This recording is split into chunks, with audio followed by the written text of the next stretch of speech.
Quero convidar os irmãos para abrirmos a palavra de Deus no livro de Mateus, evangelista aos judeus, capítulo 25. Um texto muito conhecido da palavra do Senhor, a parábola das 10 virgens. Só que antes do 25, eu quero ler o 24, 45, para nós acompanharmos aí. Jesus disse assim, 24, 45, sendo assim, quem é o servo fiel e sábio, a quem o Senhor confiou os de sua casa, para dar-lhes alimento no seu devido tempo?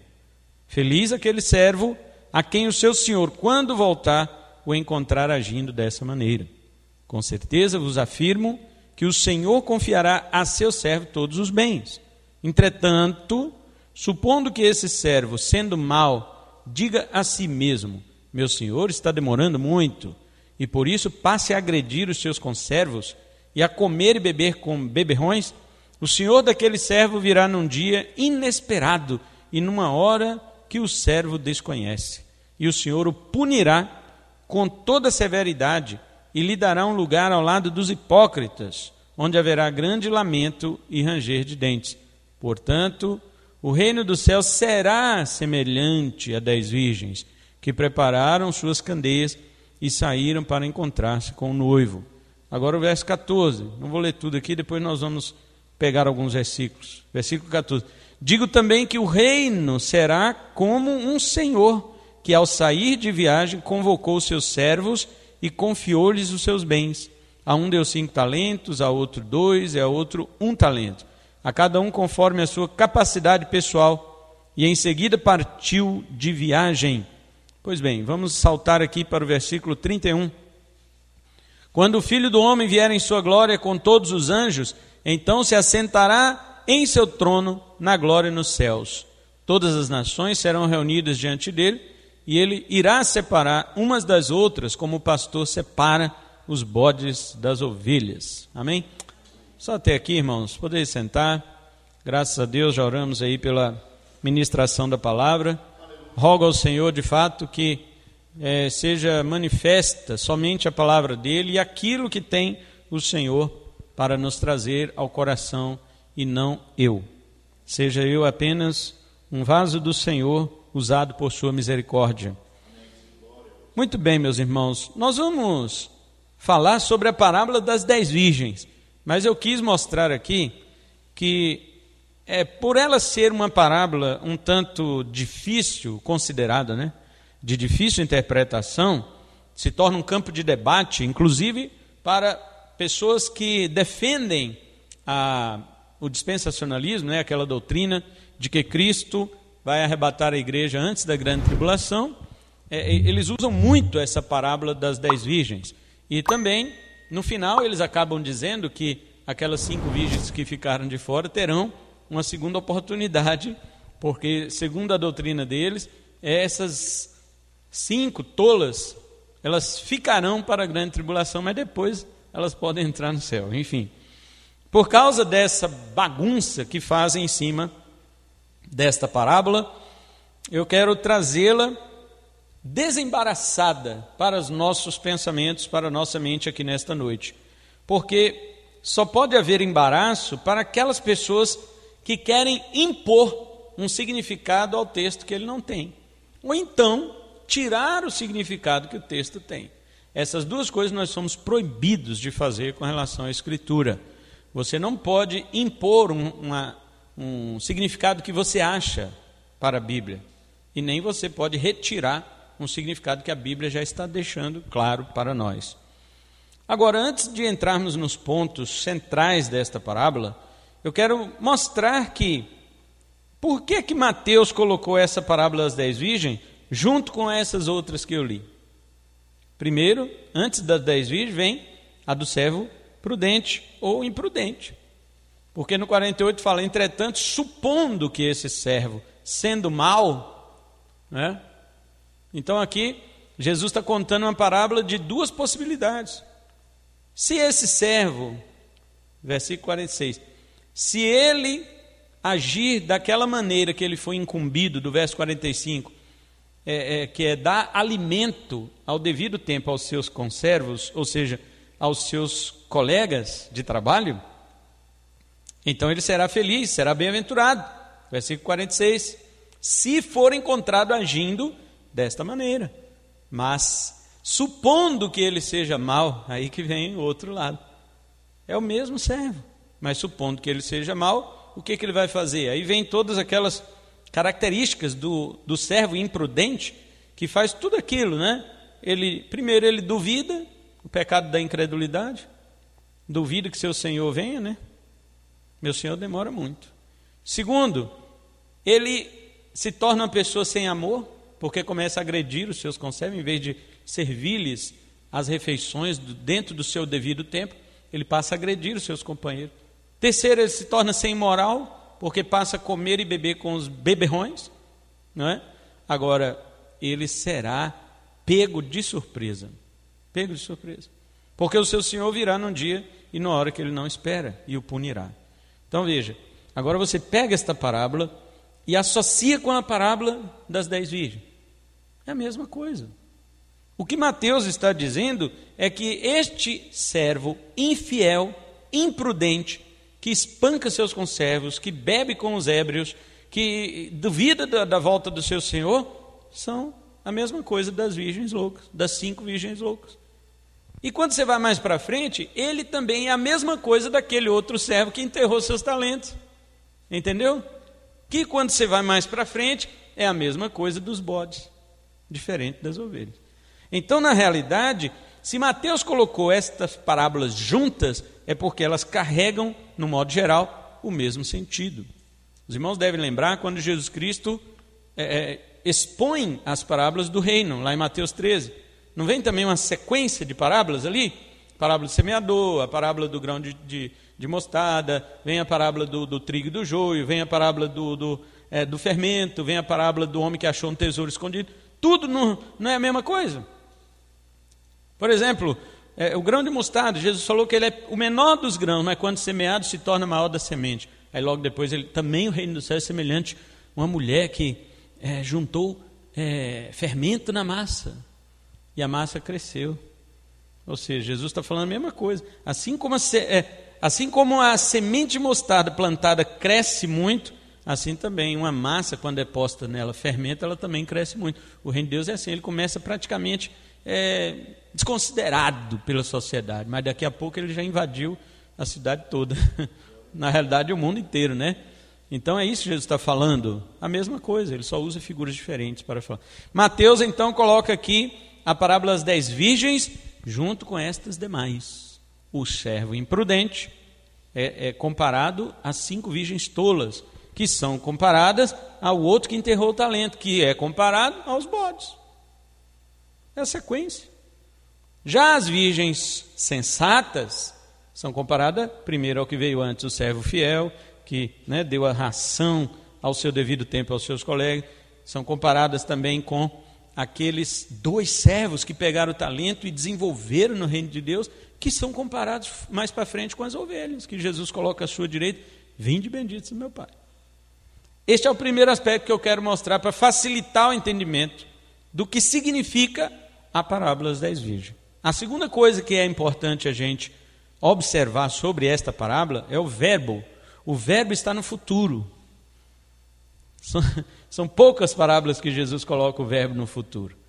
Todas aquelas que eu citei, de Mateus 13, do grão de mostarda, da semente, do trigo, do joio, enfim, todas elas, Jesus diz o quê? O reino dos céus é semelhante. Está no presente. Agora olha das 10 virgens, 25, verso 1. Portanto, o reino dos céus será. Ele não diz que é. Portanto, esta e aquela outra do verso 14, digo também que será como um Senhor. Também está no futuro. E também lá no versículo 31, quando o Filho do Homem vier em sua glória, então se assentará no seu trono. Futuro. Essas 3 parábolas aqui, elas são escatológicas. As anteriores que Jesus contou, as anteriores referem-se ao aspecto já do reino de Deus. Essa aqui é do ainda não. porque está no futuro. O reino de Deus já foi inaugurado, mas ainda não foi consumado. E Jesus está falando, quando for chegar a consumação, essas coisas vão acontecer dessa forma. Então entenda, em primeiro lugar, essas duas coisas. É um conjunto de parábolas que significam a mesma coisa e elas são escatológicas. Elas são escatológicas. Então vamos agora para o significado desta parábola. Vamos primeiro, deixa eu fazer um resumo bem rápido, como você deve interpretar uma parábola na Bíblia. Uma parábola na Bíblia, a não ser que Jesus já tenha interpretado ela, né? Porque Jesus contou, ele que sabe o que significa, né? A não ser que Jesus já tenha explicado o que significa aquela parábola, você não tem, eu não tenho, nós não temos autorização para fazer o mesmo método que Jesus Cristo fez para interpretar a parábola. Não temos essa autorização. Vou dar um exemplo para você entender. Qual foi o método que Jesus usou para interpretar a parábola do trigo e do joio? O método que ele usou foi dar significado a cada coisa que acontecia na parábola. Por exemplo, o filho do homem é o que semeou. O trigo são os filhos do reino, os salvos. Os joios são os filhos do maligno, são os perdidos, estão dentro da igreja. Quem semeou foi o diabo. Tem 2 semeadores aí. Jesus está falando isso, está tudo lá em Mateus 13, a partir do versículo 34. Ele está explicando a parábola. Não é isso? Você já conhece, não é exatamente? O campo é o mundo, Jesus falou. E a colheita é a vinda do Filho do Homem, quando ele vier com seus anjos. Está tudo explicado. Aí Jesus vai fazer as colocações. Assim como, está vendo? Assim como, né, uma pessoa boa planta boa semente, também o Filho do Homem plantou vocês no reino. Assim como veio uma pessoa ruim e plantou o joio lá para misturar, para bagunçar o negócio, o diabo também fez. Assim como os trabalhadores lá quiseram, Senhor, quer que arranquemos o joio? Não, para, deixa, vocês vão arrancar o trigo junto, deixa isso para o final. Assim também muitos pastores hoje querem tirar as pessoas da igreja. Eu só quero gente salvo nessa igreja. Como é que você sabe? Como é que você sabe? Você não sabe? Então deixa todo mundo. Só que você não deixa de qualquer jeito também. Aí é que está. Você não deixa de qualquer jeito. Porque pelo menos, como eu disse, né, tem 4 classes de pessoas na igreja. Tem os salvos que sabem que são salvos. Tem os salvos que não sabem se são salvos. Tem os não salvos que acham que são salvos. E tem os não salvos que já sabem que não é salvo mesmo. Ele está ali para bagunçar. Ele está ali porque ele sabe. Eu sou filho do diabo. Eu sou um joio. E eu vou desgramar com essa igreja. Tem gente que sabe. E nem esse você pode tirar. Mas você deve exercer a disciplina. Por quê? Porque estas pessoas acabam tomando grande espaço dentro da igreja. Mas Jesus disse, não faça isso. Não arranque. Não mande embora. Porque assim como o colheitador, né, ele vem depois no final e tira tudo na época da ceifa, assim também meus anjos virão e recolherão tudo. Os anjos, na vinda de Jesus, os anjos de Deus vai pegar todo mundo. Só que ele vai fazer o quê? Separar. O que é joio vai para ser queimado e o que é trigo vem para o celeiro. Assim também os ímpios vão para o lago de fogo e os salvos para a vida eterna. Aqui é a mesma coisa. Aqui é a mesma coisa. Quem ia dizer que aquelas 5 eram tolas? Afinal, elas foram convidadas para ser damas de honra daquele casamento. Se o cara soubesse que ela era tola, não ia chamá-la. Não é verdade? Acha que eu vou chamar alguém? Não, eu já sei que você é uma pessoa, né, condenada, seu nome não está no livro da vida. Se eu soubesse disso, eu nem perdi meu tempo pregando o evangelho. E muitas dessas pessoas não mostram isso. Então, preste atenção no primeiro ponto. Dentro da igreja há 2 grupos, os salvos e os não salvos. Eu não sei quem são. Dentro de cada um desses 2 grupos tem 2. Dentro dos salvos existem os que sabem que são salvos e os que não sabem se são salvos. A maioria é os que não sabem se são. Mas são. E dentro do grupo do não salvo, existe 2 também, que é aquele que não sabe, ele acha que é salvo, e o outro que sabe que não é salvo. Esses são, a maioria é dos que acham que são salvos. Então veja, do grupo dos salvos, desses dois que são salvos, a maioria acha que não é, não sabe se é. Só a minoria que tem certeza. E do grupo dos perdidos, a maioria pensa que é. A maioria acha que é salvo. Então, aqui na parábola anterior do capítulo 24, temos ali um servo prudente e um imprudente. Da mesma forma, temos 5 virgens, 5 prudentes, 5 imprudentes. Depois temos dos talentos, 2 servos prudentes e um imprudente. Depois nós temos lá na frente os bodes e as ovelhas. Nos evangelhos sempre há 2 grupos, o trigo e o joio, a boa pesca, a pesca ruim, os muitos chamados, os poucos escolhidos, né?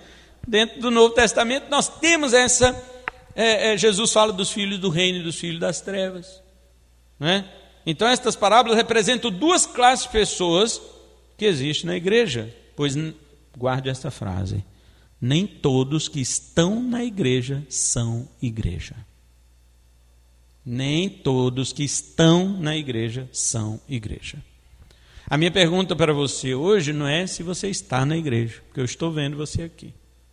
A minha pergunta é: você é igreja? Pois bem, qual foi a imprudência do servo do capítulo 24? Nós já falamos. Primeiro, incredulidade, achou que o Senhor ia demorar. Segundo, era falta de amor, né? Violência, espancou os seus conservos. Terceiro, falta de moral, comia e bebia com os beberrões. Ele perdeu a fé, perdeu o amor e perdeu a moral. Mas a sua conduta era de um homem imprudente, incrédulo, perverso. Dentro da igreja, irmãos, nós também, muitas vezes, percebemos amostras de perversidade no coração das pessoas.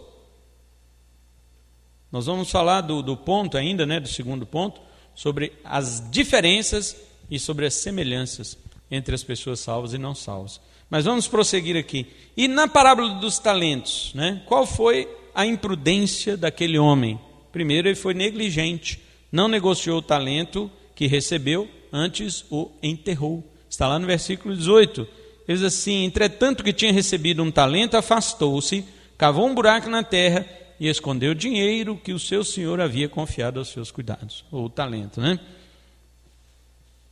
Agora, olha o que mais que ele faz. Verso 24. Ele acusa seu senhor de ser severo e injusto. Ele diz assim, chegando finalmente que tinha recebido apenas um talento, ele explicou: Senhor, eu te conheço. Olha onde vai a ideia da pessoa. Eu te conheço, sei que és um homem severo, que colhe onde não plantou e ajunta onde não semeou. Ele acusa o seu senhor de severidade e de injustiça. Qual foi a imprudência dos bodes? Vamos lá no versículo 44, 45. E eles também, os bodes, né, perguntarão: mas Senhor, quando foi que te vimos com fome, sedento, estrangeiro, necessitado de roupas, doente ou preso, e não te auxiliamos? Então o rei lhe sentenciará: com toda certeza vos asseguro que, sempre que o deixastes de fazer para algum destes meus irmãos, mesmo que ao menor deles, que na Bíblia de vocês está os pequeninos, a mim o deixaste de fazer. Os bodes, eles, qual foi a imprudência deles? Eles pensaram em si mesmos. Eles não pensaram nos pequeninos irmãos de Jesus, isto é, os crentes, especialmente os mais necessitados. Uma pessoa me perguntou ontem ainda: a igreja deve cuidar dos pobres da sociedade ou só os pobres da igreja? É uma pergunta válida. Porque as igrejas do evangelho social, né, da católica é a teologia da libertação, e na evangélica é a teologia da missão integral. Esse pessoal, eles acham que nós, como igreja, devemos superar as ONGs que existem por aí, para fazer benfeitoria, para fazer assistência social de caridade para as pessoas aí fora, para que nós tenhamos, segundo, né, no jeito grosso de falar, moral para pregar o evangelho. Ora, não é cesta básica que me dá moral para pregar o evangelho, não, meu amigo. Eu prego o evangelho não é por moral, Eu prego o evangelho por um poder que me foi dado quando eu recebi o Espírito Santo de Cristo. Porque ele diz: recebereis poder ao descer sobre vós o Espírito e sereis minhas testemunhas. Eu prego por poder, não é por moral. Moral não tem. Moral não tem, eu sou pecador igual a eles. Mas eu tenho poder que eles não têm. Eu tenho o Espírito Santo que eles não têm. É por isso que eu prego o evangelho. Então, esse pessoal fala: não, é porque... Não vou falar disso agora porque não é o tema da nossa mensagem. Mas não é proibido você fazer caridade para as pessoas. Mas isso não influencia a questão do evangelho, não. Não é um sapato que você dá para um descalço que vai fazer ele te ouvir e vir para Jesus por causa do sapato. Irmãos, eu vim para Jesus por causa do sapato que o irmão me deu quando eu estava na rua descalço. Ora, espera aí, você veio para Jesus por causa de um sapato mesmo? Então não foi o poder do evangelho que te transformou, meu amigo. Ah, mas o sapato abriu oportunidade. Não é proibido você dar um sapato para uma pessoa. Entende o que eu quero dizer? Isto não tem nada a ver com o evangelho. O evangelho é o poder de Deus para a salvação daquele que crê. Primeiro do judeu e também do grego, porque todos pecaram e destituídos estão da glória de Deus. Agora eu vou com um sapatinho para um cara descalço que está indo para o inferno. Bom, só calcei o pé dele. Ele continua indo para o inferno. Ah, mas eu preguei o evangelho depois. O poder do evangelho é que o salvará. O poder do evangelho é que o salvará. E não a sua caridade. Agora, as pessoas que estão na igreja, que vieram a Cristo, aí sim, a Bíblia ordena. Cuida dos seus. Né? Observe as pessoas carentes dentro da igreja. É isso que a Bíblia manda, mas não vamos falar sobre isso. Eu acho que já tem até um tema de um estudo que era para eu dar sobre cristologia e virou nisso daí.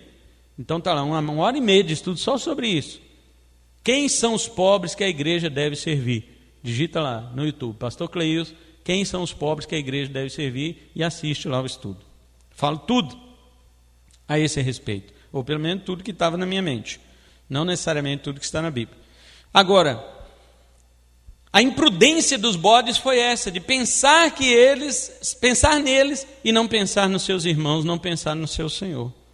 E qual foi a imprudência das 5 virgens insensatas? Primeiro, a mesma coisa, elas desconsideraram a necessidade do preparo. Sabe, aquela pessoa que vai porque todo mundo está indo. Na igreja não tem isso, não? Eu vou porque todo mundo está indo. Mas não se prepara, porque lá na frente vai precisar de alguma coisa que você devia ter levado. Ora, a caminhada cristã, nós sabemos que é uma caminhada de uma trilha difícil. Nós encaramos escarpados, encaramos vales, encaramos precipícios, encaramos terreno pedregoso, encaramos todo tipo de trilha difícil. Ora, você tem que estar equipado. Se você vai para uma jornada cristã e não carrega as coisas necessárias, como você vai fazer a escalada quando precisar? Estas virgens imprudentes, o maior pecado delas foi este. Foi levar na brincadeira aquilo que era sério. Não é? Elas ficaram despreocupadas, que nem aquele servo mau do capítulo 24 lá. Ah, meu Senhor não vai voltar. Ele demora. Enquanto ele demora, eu posso aproveitar, posso espancar, posso beber, posso fazer o que eu quiser. Mas aquele outro também que enterrou o talento, né? Ah, não, meu Senhor é bem... E os bodes? Mesma coisa. Vou servir ninguém não. Vou fazer as coisas só para mim. Pois bem, aí está. Despreocupação com as obrigações para o reino de Deus. Isto daí é que prejudicou aquelas mulheres, aquelas jovens.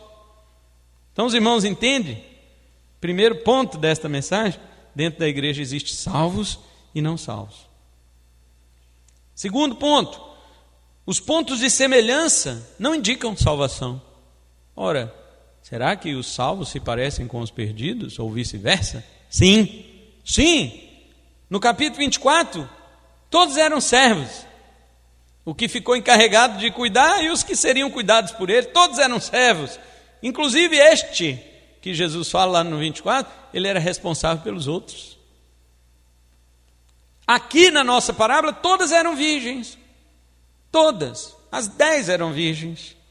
Todas eram candidatas para participar desta cerimônia matrimonial. Todas eram tidas como preparadas, como prudentes, fiéis. Na parábola dos talentos, todos eram servos. Todos 3 eram servos. Claro, eles tinham capacidades diferentes, tanto que um recebeu 5 talentos, outro 2 e outro 1. Mas eram servos. Tinham capacidade. O verso 15 diz que a cada um foi dado segundo a sua capacidade. Se o que recebeu um, porque era a capacidade dele. Ele não podia reclamar, porque nenhum que ele recebeu, ele não trabalhou. Ele não podia ficar com inveja do que recebeu 2 e falar, por que ele recebeu 2 e eu só 1? Ué, mas nenhum você faz, miserável.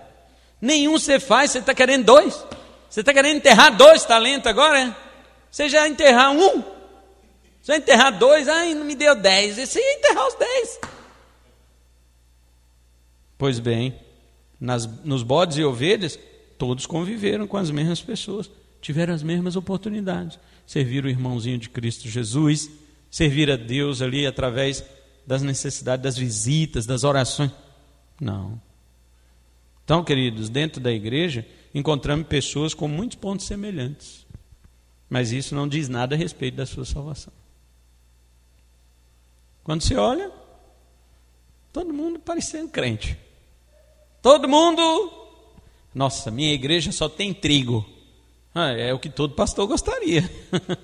Eu gostaria que cada indivíduo da Missionária Volta de Cristo aqui no Brasil fosse salvo. Eu gostaria, mas eu sei que não é. E não porque eu esteja determinando isto ou aquilo, longe de mim. Como estou dizendo, eu queria que todos fossem. O problema é que a gente sabe que não. Então, encontramos pessoas com muita semelhança, e isso muitas vezes empolga, os pastores, e pode enganar muitos crentes, mas engana o Senhor? Não. O Senhor sabe muito bem quem é o joio dentro da igreja.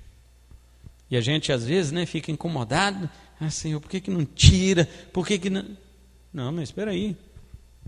Às vezes Deus quer tratar a gente como pastor. Deus quer tratar o presbitério. Deus quer tratar a liderança da igreja. A liderança ali do círculo de oração, do grupo das irmãs. O líder dos varões, dos jovens. Deus quer tratar o pessoal do louvor, a líder do louvor. Aí coloca um espinho. Deus trabalha conosco. Então, cuidado com os pontos de semelhança. Eles não querem dizer nada. Absolutamente. Até porque, enquanto estão crescendo, trigo e joio são idênticos. A única diferença é depois que dá fruto. Porque quando dá fruto, dentro da espiga, o trigo se curva. O joio continua em pezão. O crente que tem fruto do Espírito, ele curva, ele é humilde. O conjunto do fruto do Espírito na vida do crente faz ele se abaixar, se humilhar. Já o outro que não tem fruto, ele continua de pé, erguidão, pescoço duro, dura cerviz, como diz no Antigo Testamento. Não tem fruto, fica em pé. Mas aquele que dá fruto se humilha. Uma vez eu, estudando sobre o fruto do Espírito, até aquele estudo, Alex, que tem lá, sobre o fruto do Espírito, no final eu coloquei isso daí. Eu fiquei pensando num galho de árvore. O galho que tem mais fruto é o que mais se abaixa, irmãos. O crente que mais dá fruto do Espírito é o mais humilde. Aí eu fiquei pensando, mas gente, será que a humildade, Paulo não colocou humildade como fruto do Espírito, mas por que será? Eu fiquei pensando, talvez, não sei, mas talvez seja que a humildade é o resultado de um crente cheio do fruto do Espírito, porque ele se curva, ele se abaixa, ele não se impõe. Então, lembre-se disso, as semelhanças não indicam salvação. E em último lugar, as diferenças podem revelar a salvação. Vejamos, Enquanto o servo mau do capítulo 24 era covarde e irresponsável, o servo prudente, que Jesus falou no verso 45 e 46, ele era obediente com seus deveres. Ainda Jesus diz assim, olha, bem-aventurado se quando seu Senhor voltar o encontrar fazendo daquele jeito que foi mandado. Olha, irmãos, vou dizer uma coisa para você. Talvez você faça um monte de coisa obedecendo a Jesus hoje. Rapaz, vou obedecer demais Jesus, né? Agora eu vou obedecer demais Jesus. E o cara fica obediente. Lá na frente, quando ele tiver 40 anos de crente, 50 anos de crente, ele fala, Jesus não voltou não, por que eu estou ficando obediente a vida inteira? Cuidado com o 24, 48. Entretanto, supondo esse servo, sendo mau, diga a si mesmo, meu Senhor está demorando muito. Cuidado, não importa quanto tempo, porque essa questão de demora, meu querido, é na perspectiva do homem. Na perspectiva do nosso Deus, não tem. Deus não é submisso à tirania do tempo. Deus não anda com relógio no braço. Nós sim. E muitas vezes podemos fazer mal juízo de Deus por causa disto. Meu Senhor demora. Quantos anos tem que ser? Serve a Jesus? Eu tenho 44. Deixa eu ver. Mais ou menos, não lembro mais. Tem 44 anos que eu sirvo a Cristo Jesus.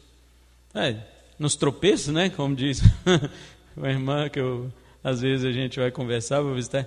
Estou tropeçando, estou andando, mas estamos querendo chegar lá. Nos tropeços, nos arranhões, nas quedas, nos levantes. Estamos firmes pela graça de Deus. Pedi sempre ao Senhor o seguinte, Jesus, não deixe meu coração se apaixonar pelo mundo. E quando falamos mundo, as pessoas pensam, é para desviar, é para ir lá para fora. Não, mundo, deixe-me resumir o que quer dizer a palavra mundo, nesse sentido pecaminoso. Significa qualquer tipo de pensamento que você tenha que não é governado pela palavra de Deus. Isso é mundo. Mundo não é o que está lá fora. Lá fora tem um monte de coisa boa. Lá fora tem carro, eu posso, se eu tiver dinheiro, eu posso comprar. Lá no mundo tem celular. Se eu tiver dinheiro, eu posso comprar. O que tem disso de mal, de ruim? Agora veja, um celular, ele pode se tornar um mundo para mim. Eu fui lá no mundo, comprei um celular, isso é bom, isso é normal. Agora, dentro do celular, eu começo a ser governado, meus pensamentos, pelas coisas que não são de acordo com a Bíblia. Isso é mundo. Isso é mundo. O mundo, muitas vezes, está aqui, não está lá. Se a Bíblia fala uma coisa sobre a oferta, e eu penso diferente do que a Bíblia diz sobre a oferta, é mundo. Isso é mundo. Pensamento mundano. Se a Bíblia fala alguma coisa sobre perdão, e eu penso diferente sobre perdão, é mundo. É mundo. O que você pensa sobre perdão fora da Bíblia não me interessa e não interessa a Deus. E não vai te salvar. Se existe alguma coisa que a Bíblia fala sobre comida, comer, e eu penso diferente, meu amigo, é mundo. É mundo. Por isso Paulo diz, quando comer e beber, faça para a glória de Deus. Faça para a glória de Deus. Pois bem, os salvos estão sempre atentos à palavra. Eu achei interessante o texto que a irmã Marina leu no início aqui, porque fizeram uma pergunta lá para Jesus, né, irmã Marina? Eu não lembro aqui quem foi, não sei se fala lá em João. Fizeram a pergunta, Senhor, como nós iremos conhecer, né? É isso mesmo, fala o nome dele lá. O Judas Tadeu, né? Que o povo fala que é Tadeu. O Judas Tadeu, foi ele que falou isso para Jesus. Disse-lhe Judas, né? Não o Iscariotes, o traidor. E ele pergunta para Jesus assim, Senhor, mas como, né? Te revelarás a nós e não ao mundo? E Jesus fala para ele, se alguém me ama, obedecerá a minha palavra. Está respondido. De que modo Jesus se revela para você? Pela palavra. Pela palavra. Você vai conhecer Jesus pela palavra. Aí Tomé, né? Vai lá e, Senhor meu e Deus meu. Porque você me viu? Você creu? Bem-aventurados os que não viram e creram por meio da minha palavra. Olha a oração sacerdotal, 2 páginas na frente, capítulo 17. Jesus Cristo diz, aqui no 20, ele: não oro somente por estes discípulos, Pai, mas igualmente por aqueles que virão a crer em mim por intermédio da mensagem deles. Está vendo? A mesma palavra de Jesus que salvou os seus 12, né? É a mesma palavra que os 12 trouxeram, que vieram até nós. Claro, tirando os Iscariotes, que a gente já sabe. Então, pense numa coisa: os salvos estão sempre atentos à palavra, vigiam, se preocupam com suas tarefas e responsabilidades. Eles não querem ser pegos despreocupados. Como a gente sempre frisa isso aqui, vou falar mais uma vez, Jesus falou: como foi nos dias de Noé, será vindo o Filho do Homem. Jesus falou dos pecados do povo dos dias de Noé? Não. Jesus falou: comiam, bebiam, casavam, davam casamento. Qual que é o pecado disso? Não tem pecado nenhum. Ah, como foi nos dias de Ló, não sei o que, os dias de Ló foi como? Ah, eles vendiam, compravam, construíam, edificavam. Qual que é o pecado disso? Não tem pecado. Jesus não estava falando como foi nos dias de Noé, tanto pecado. Nos dias de Ló, nossa, Sodoma, que pecado.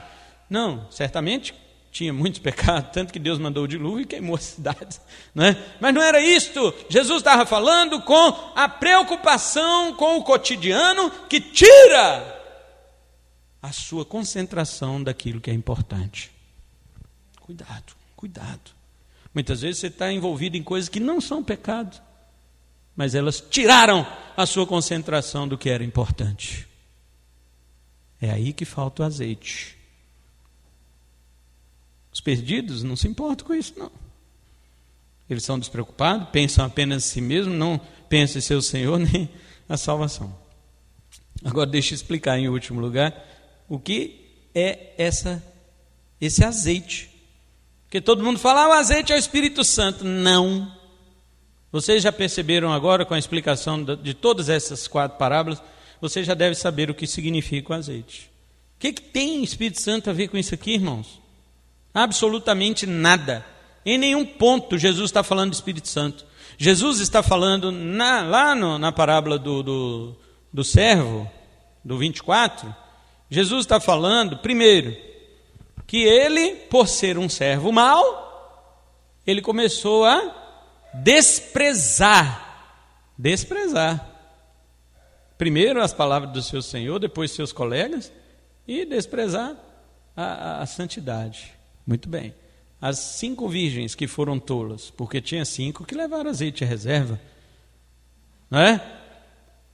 As 5 virgens tolas que não levaram, elas levaram lâmpada, mas azeite à reserva elas não levaram. O que é isso? A mesma coisa do outro. Desprezo. Levar azeite à reserva significa prudência, não é Espírito Santo. Significa ficar esperto, significa vigilância, significa prontidão. A qualquer hora o meu Senhor pode chegar e eu tenho que estar preparado. Isso é que é o azeite que significa. Tem nada a ver com o Espírito Santo, que todo mundo fala, porque o Espírito me ungiu, não sei o que. Isso é outro texto. Aqui, esse texto não é o Espírito Santo.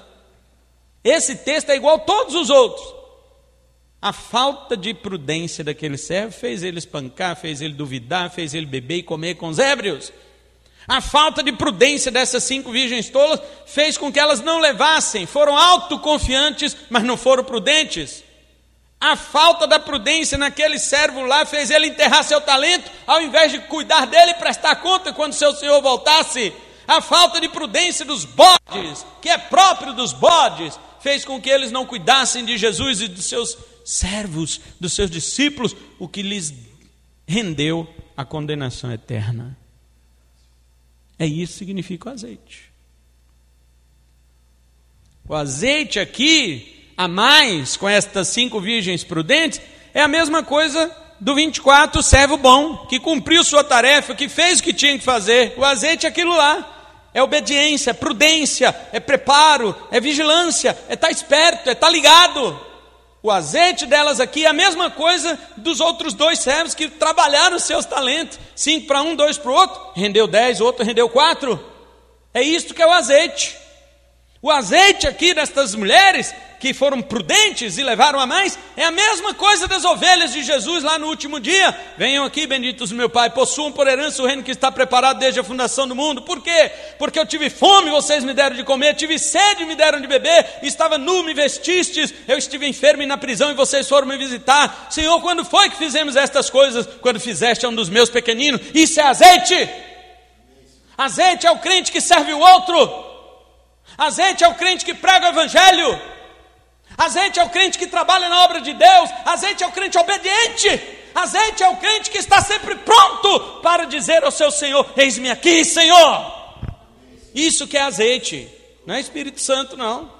É óbvio que se o Espírito Santo está em nós, mas isso, como disse, está em outros lugares da Bíblia. Aqui o azeite é preparo. A tardança do noivo está ligada ao aspecto da visão humana. Igual o outro lá, 24:48. Meu Senhor está demorando muito. A mesma coisa aqui, 25:5. O noivo demorou a chegar e todos ficaram com sono e adormeceram. Ora, o noivo demorou a chegar? O noivo está falando lá em Apocalipse: eis que cedo venho. Como é que está demorando? Mas já tem 2000 anos, não interessa, se tiver 4000. Ele está dizendo: cedo venho, fique esperto. Agora não fala aquela coisa, porque se Jesus não voltar, você pode morrer e Jesus está voltando para você. Isso não existe. Jesus não está voltando para quem morre. Quem morre é que está indo para ele, se é que morreu com Cristo. É isso, já fiz a palavra de sal sobre isso, depois você assiste lá. E, olha só, a aparente demora fez com que aquele homem do 24 pecasse contra o seu Senhor, desobedecendo suas ordens, fez com que o preguiçoso do talento enterrasse, desobedecendo a ordem, fez com que os bodes deixassem de obedecer ao mandamento de Jesus, deixando de atender os necessitados da igreja. Assim também, a falta de azeite é uma prova de que tem virgens dentro da igreja que não estão nem aí com a vinda do noivo. A parábola das 10 virgens, então, assim como as demais que estão em volta dela, diz a mesma coisa. Vigie, seja responsável, seja prudente, considere a volta do Senhor e como você estará naquele dia. Crente que não cumpre a responsabilidade do seu chamado está, na verdade, desafiando o seu Senhor. A questão não é só uma postura minha, posição pessoal, local. Ela tem a ver com Ele. Porque quem é Senhor aqui? É Ele. Se Ele é Senhor, então eu tenho que obedecê-lo, independente do meu gosto. Independente. Por isso estou dizendo, toda vez que a Bíblia manda você fazer uma coisa, você não concorda com a Bíblia, isso é mundo. Isso é mundo. E João diz na carta: o mundo passa e suas cobiças, mas aquele que faz a vontade de Deus, a vontade de Deus, gostando dele ou não, e faz a vontade de Deus, esse permanece para sempre. Você viu o que é mundo? Mundo não é o que está lá fora, é o contrário, é o que está aí dentro.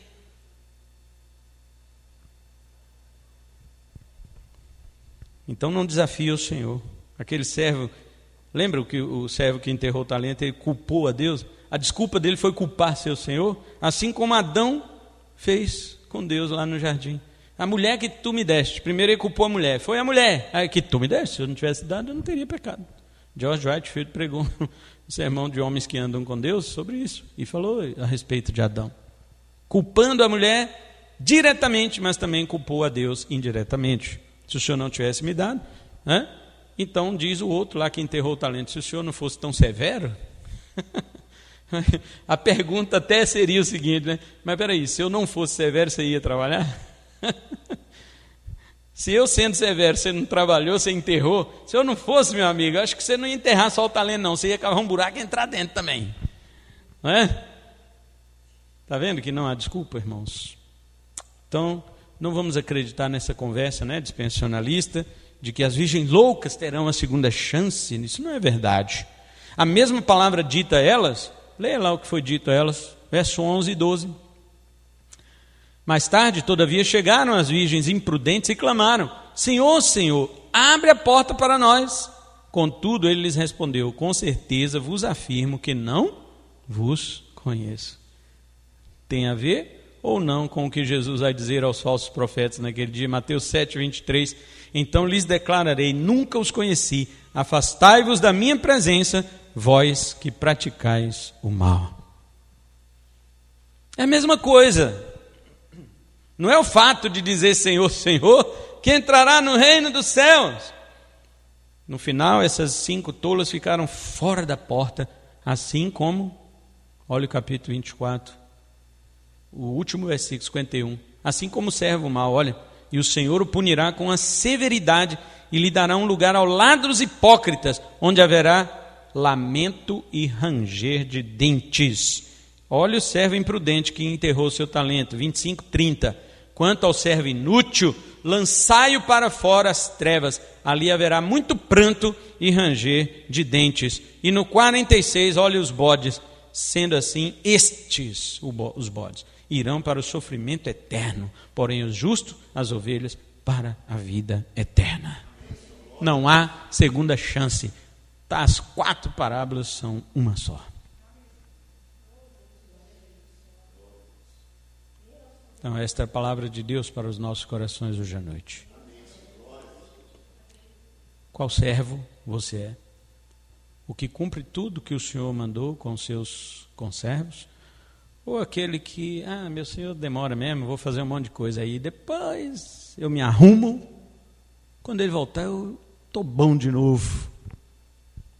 Mas aí vai vir uma hora que você não sabe, está escrito. Qual servo você é? Qual virgem você é? Você faz parte daquelas que, levar a lâmpada, né? Levar a lâmpada. Mas azeite, precisa não. Não é o Espírito Santo. É o teu preparo, é tua prudência, é tua esperteza. É você ter uma carta na manga. Eu estou preparado para as situações. É o crente que vai trilhar a jornada da salvação e leva os equipamentos. É isso que significa o azeite. Você é do servo que pega o talento e vai trabalhar, ou daquele que vai enterrar? E finalmente, você é ovelha ou bode? Eu não sei. A gente diz isso, né? Eu não sei. Então, olhe as atitudes do servo do capítulo 24, olhe as atitudes das virgens, e olhe as atitudes dos servos dos talentos. E você vai saber se você é uma ovelha ou um bode. Que Deus nos abençoe. Vamos orar em nome de Jesus.